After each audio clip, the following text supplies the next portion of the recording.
Hey there, welcome into a Water Break Wednesday presented by Crown Royal. My name is Drew Dougherty, and Deepi Sidhu joins me to answer your questions. Deepi, it's great to see you. And before we start talking, we got to remind folks, send us your questions. And remember that Deepi and I both work for the team, and we are employed by the team. And if you're asking about the job security of, hey, Deepi or mine or other teammates, we really can't answer that. And I know that might tick a lot of you off, and I understand. But we just can't talk about that stuff. We're not going to talk about that stuff. We'll answer other questions, I promise. And Deepi, I just want to check on you and the fam. You guys make it through the big winter storm okay? I mean, what an off season. I feel like we've had years and years of an off season. But yes, thank you for asking. Got through it just fine. The sound of flushing toilets is music to my ears, and I never thought I would say that. Yeah. Because it was a rough week. Rough week with no water. Luckily, power situation was much better. So we shared that with some friends. So either you worry about COVID, or you worry about freezing to death, or you worry about having no water. I mean, it's really hard to worry about all three at the same time. Yeah, we hope all of you out there watching are warm, are happy, are safe. How about you, Drew? I didn't ask. You're okay? You've got all the little kids, Everybody's kiddos. fine. Everyone's warm and safe and fine, right? Everybody is A-okay. I appreciate you asking. It was a big, big adventure, thankfully, and nothing more than that for our family. So we got Frederick in France is watching. Frederick is a loyal fan, and we love hearing from where you're sending in these questions or where you're watching. So let us know, because we like knowing that Texans fans don't just reside in Houston, although we love the Houston fans as well. Scott asks this: what do you think of 17 games being played this season? I think it sounds like it's all but an inevitability. I think it'd be a surprise more so if it did not happen this fall. Now, from what it sounds like, when that happens is going to be in the next month or two, that decision will be made. And your next question is logically, well, who will the Texans play?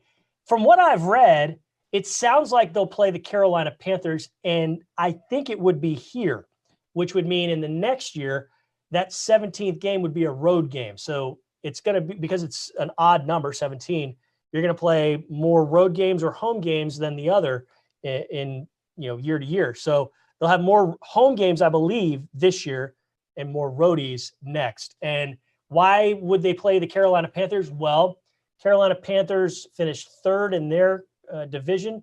Texans finished third in the AFC South. And I think that would be the other division that they would play, that they would link up with as far as all that goes. So yes, I do think 17 games are going to be played this year, DP. I'm all for more games, especially because the way the preseason's gone the last few years, well, I mean, there was no preseason in 2020. It just seems like those 4 preseason games, we didn't really see a lot of starters in them. Even week 3, which is like the main preseason game, we didn't see a lot because teams are doing these joint practices and they'd see the majority of their players throughout the week. So then the preseason game just became less and less meaningful after a full week of practice. Now, COVID definitely changes all that. I don't know if we're going to have a preseason this fall. If we do, I don't know what it'll look like. I don't think we'll see joint practices between teams. But in any case, I think the 17-game schedule comes with a stipulation of less preseason. Right, Drew? I mean, am I understanding that correctly? It's a reduced. So overall, you don't get an overall larger number of games. The number of games stays the same. You just get more regular season versus preseason, which I'm all for that. And I think a lot of fans will be too. It's more meaningful football that you get to play. You get to see another opponent every year. I think it's kind of fun to see who that extra 17th team will be. Now, I'm also not on the field getting blocked or hit every single play. So it's very easy for me to say, yeah, I'd love a 17th game. But you know what? I think more football, the better, because it already feels like it's been a really long time since we've seen football. That's for sure. We got Christian in Germany checking us out, and Christian's one of my good friends. And Christian, let me work on this for you. He sent in a J.J. Watt farewell video, and I don't know that it's gotten added on the website. So, hey, guys, Tylers, can y'all help and get Christian from Germany's video maybe up? I'm trying for you, Christian. I'll talk with them afterwards, but it's just there's been a bunch of stuff going on, so we'll figure it out. But thank you for sending that in. Thank you for being a good fan. I hope you're doing great. Hope we get to see you sometime soon. And Jason wants to know, will the off-season program be like last year's was? And Deepi, correct me if I'm wrong, but it sounds like it's going to be very, very similar. We haven't heard the full details on what is going to go down. But yes, I do believe you're going to see mainly remote learning, very little, in-person interaction in the off-season program. So I do think it's going to be very similar to what we saw in 2020. Keep this in mind. Texans get to start theirs 2 weeks earlier than the rest of the league, April 5th, because they have a new head coach. And every other team in the league that has a new head coach also gets to start on that April 5th date if they'd like, because, you get a new coach, new systems, more time, more things needed to learn. So I do think it's going to be similar to last year. They haven't made a decision yet on it, Drew. I mean, I do think a bulk of it will be virtual, but I think if they make any changes, they might do a few more things in person with social distancing and masks. Obviously, they've got testing in place now. So they have a lot more in place for COVID protocols than they did this time last year. Because remember, last year we were all sort of navigating it, and the initial response was just to shut all the team facilities. Everything was closed at this point last year. And right now things are open. Coaches are in the building. They're wearing masks. They're getting tested every day. So we have a lot more testing and systems in place to allow for an off-season workout program that maybe is a little bit more normalized than it was in 2020. But with that being said, I think whatever they can do virtually, like the learning portion of it, they will do. But I think they do want to see the guys in the building. They want to see them in person. I think they did at some point have individual workouts, or they did a few things in person last year. But I think they're definitely going to try to do more of that in person if they can. That's just me guessing. But we'll know in probably the next month or so as the NFL makes its decision on that. Yeah, for sure. Tarek on Twitter has this: will fans be in the stands in 2021? Yes. I don't know how many, but yeah, there's going to be fans in the stands again. Maybe a few more than what we saw last year, but for sure, Texans fans will be able to get back in the stadium. They only were, locked out for the Baltimore game, which was the home opener. It was week 2.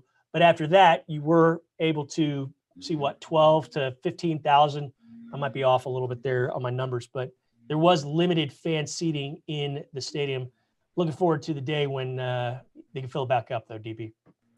I know, I agree. And you know what? Things could be a lot different in the fall. We've got vaccinations rolling out. NRG Stadium is now a vaccination site. So, there's a lot being done to get back to normal. And I think by fall, hopefully it is more normal. Maybe everybody will be vaccinated. Maybe, I think we'll still all be wearing masks, and maybe the social distancing guidelines, with following them, you'll be able to have a few more fans in the stadium than you did last year, or at least work up to it.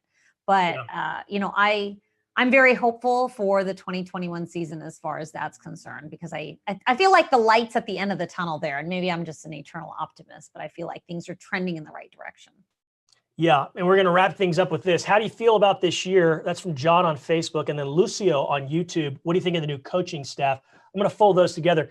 We can't really talk too much about all of the assistants, but we met David Culley, impressive guy, fun to talk with, and there's some excitement around him this year. It's going to be fun to see what happens, but we're so far off from knowing what this roster is even going to look like, because just yesterday, the Texans made some moves. No more Peter Kalambayi. He was let go.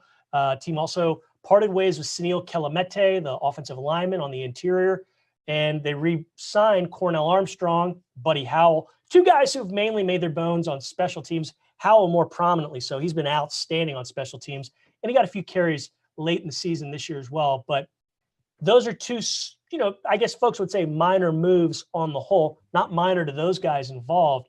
But we still have a long way to go till free agency, which starts in about 3 weeks.